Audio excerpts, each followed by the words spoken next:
Shalom, apa kabar sahabat Aku dan Dia? Senang sekali saya Anis Priambodo dapat menjumpai Anda kembali di ruang dengar Anda. Pada kesempatan kali ini saya akan membahas tentang pentingnya Tuhan membimbing kita.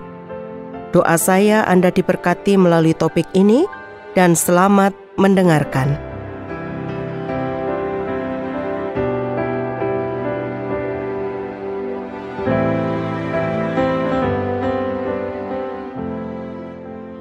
Sahabat Aku dan Dia, Allah menciptakan manusia sebagai ciptaan yang memiliki gambar dan rupa Allah. Namun demikian, manusia memiliki kelemahan atau keterbatasan dalam menjalani hidupnya. Khususnya dalam menentukan keputusan ketika diperhadapkan dengan pilihan, sebab hidup yang harus dijalani adalah pilihan. Dan karena manusia diciptakan Allah, maka pilihan dari keputusan yang diambil adalah untuk melakukan kehendak Allah, yang tentunya hal itu menyenangkan hati Allah.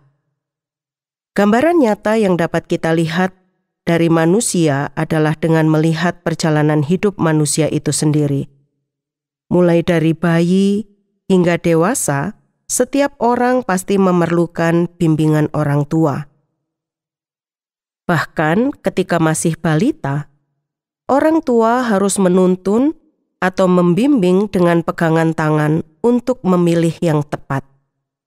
Ketika menjadi anak-anak, bimbingan orang tua bukan hanya membimbing dengan pegangan tangan, namun juga dengan kata-kata yang mengarahkan kepada pilihan yang benar. Memasuki usia remaja, cara orang tua membimbing sudah tentu lebih meningkat lagi dengan menunjukkan hal-hal yang ada di sekitar, dan bimbingan orang tua secara langsung akan berhenti ketika orang itu menjadi dewasa. Orang tua biasanya mengatakan, "Kamu sudah dewasa, jadi sudah tahu mana yang benar, apa yang tepat, yang seharusnya kamu lakukan."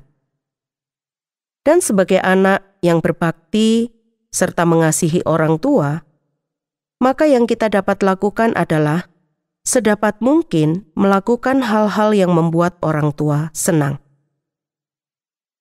Begitu pula dalam hidup manusia secara rohani. Namun ada pembedanya, sebab bimbingan Allah itu diperlukan terus-menerus seumur hidupnya. Dari masa kecil hingga sampai tua. Mengapa demikian? Karena manusia terus-menerus membutuhkan Allah, sebab banyak sekali keputusan-keputusan yang harus diambil oleh manusia untuk menjalani kehidupannya agar seturut kehendak Allah. Keputusan-keputusan apa saja yang harus diambil oleh setiap orang?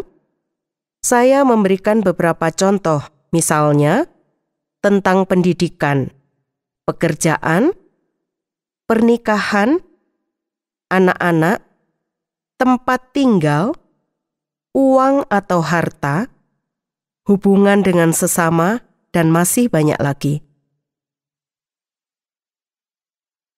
Yang paling dirasakan cukup berat oleh anak-anak muda biasanya adalah tentang teman hidup.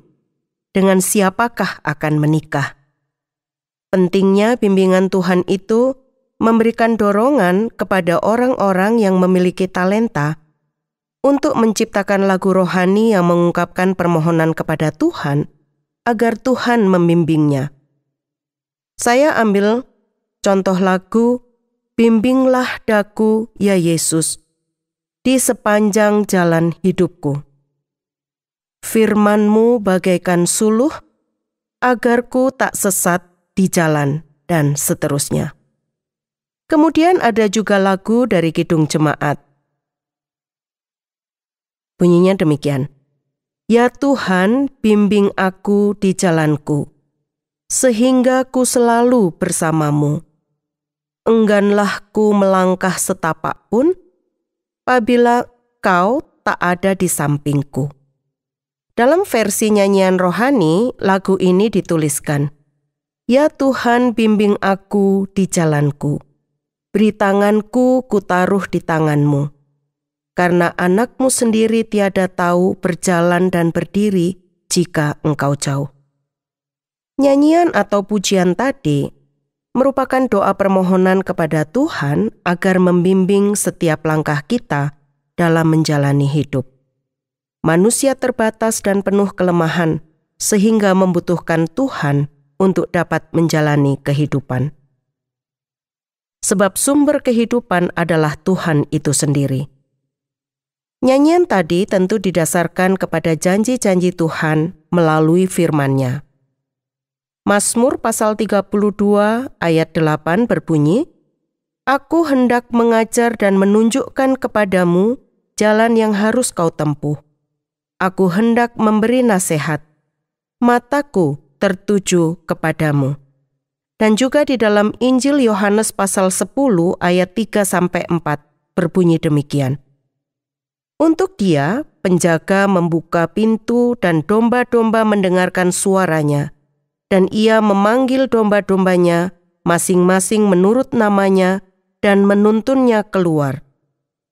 Jika semua dombanya telah dibawanya keluar, Ia berjalan di depan mereka, dan domba-domba itu mengikuti Dia karena mereka mengenal suaranya. Yesus dalam bagian firman Tuhan ini diumpamakan sebagai penjaga atau gembala yang membuka pintu, menuntun keluar, dan berjalan di depan. Sahabat aku dan dia, Allah sebagai Bapa kita tentunya rindu agar kita mengerti bimbingannya dan menemukan kehendak-Nya serta hidup sesuai dengan kehendak-Nya. Ketika kita menerima segala hikmat dan pengertian yang benar untuk mengetahui kehendak Tuhan dengan sempurna, maka hidup kita menjadi layak di hadapan-Nya serta berkenan kepada-Nya dalam segala hal. Dan kita memberi buah dalam segala pekerjaan yang baik dan bertumbuh dalam pengetahuan yang benar tentang Allah. Inilah yang juga sekaligus menjadi tujuan dalam hidup kita. Sebagai orang-orang yang percaya kepada Allah, mengetahui kehendak-Nya. Agar apa?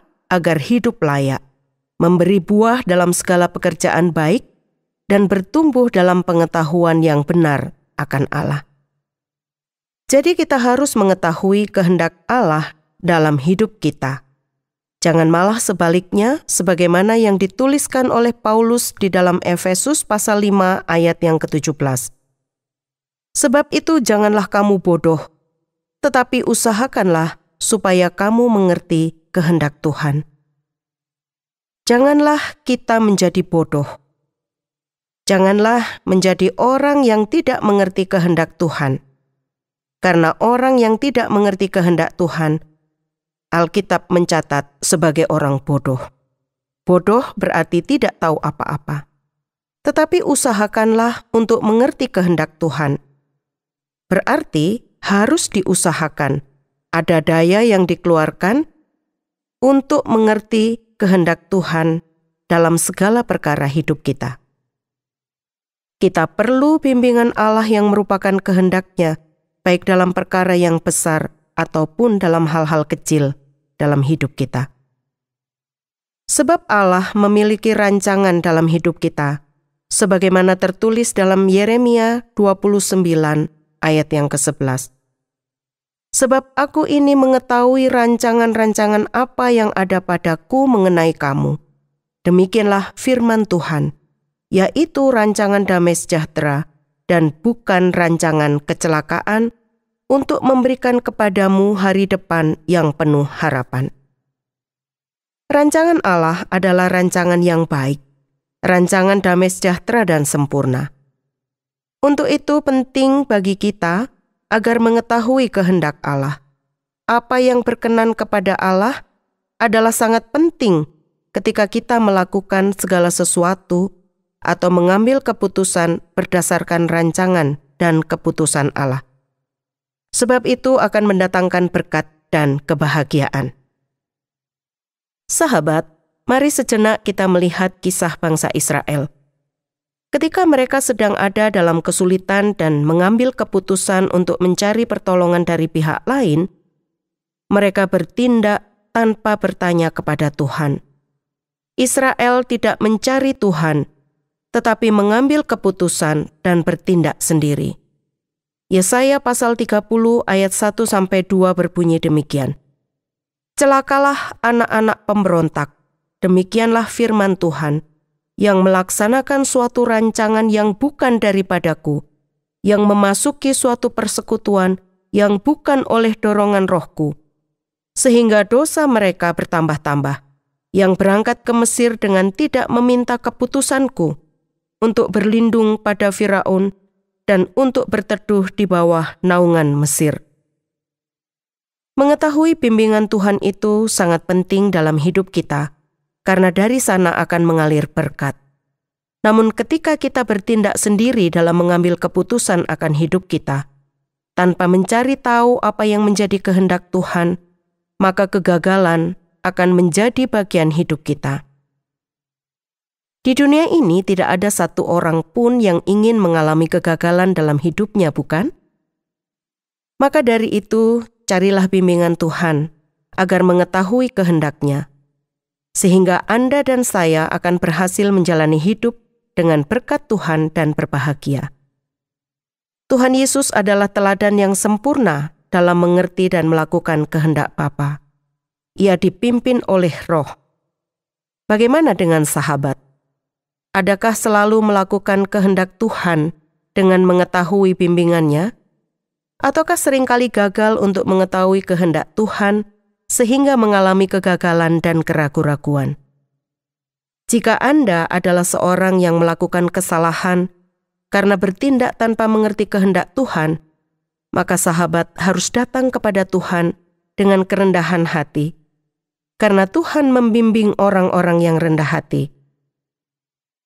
Mazmur 25 ayat yang ke-9.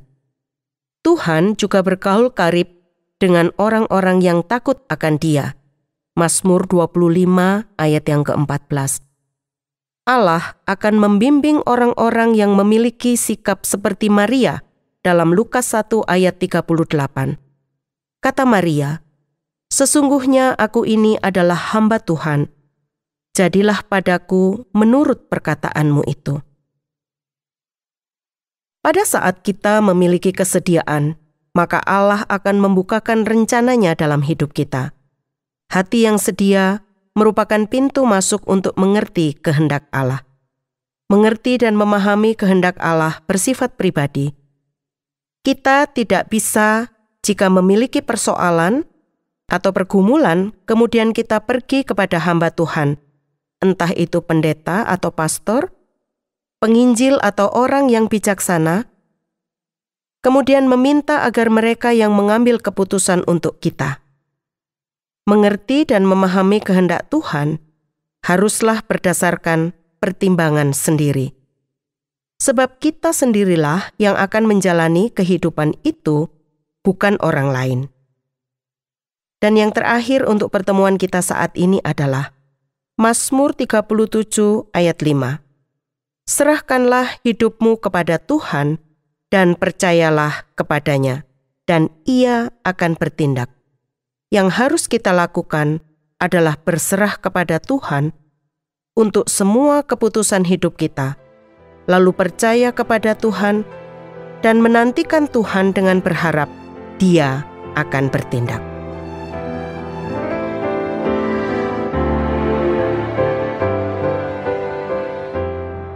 Sahabat, sampai di sini pertemuan kita kali ini. Bila Anda ingin membagikan kisah atau ingin memberikan usul maupun pertanyaan, hubungi kami melalui SMS atau WA ke nomor 081 333 777 386. Akhirnya saya Anis mohon pamit dan sampai jumpa.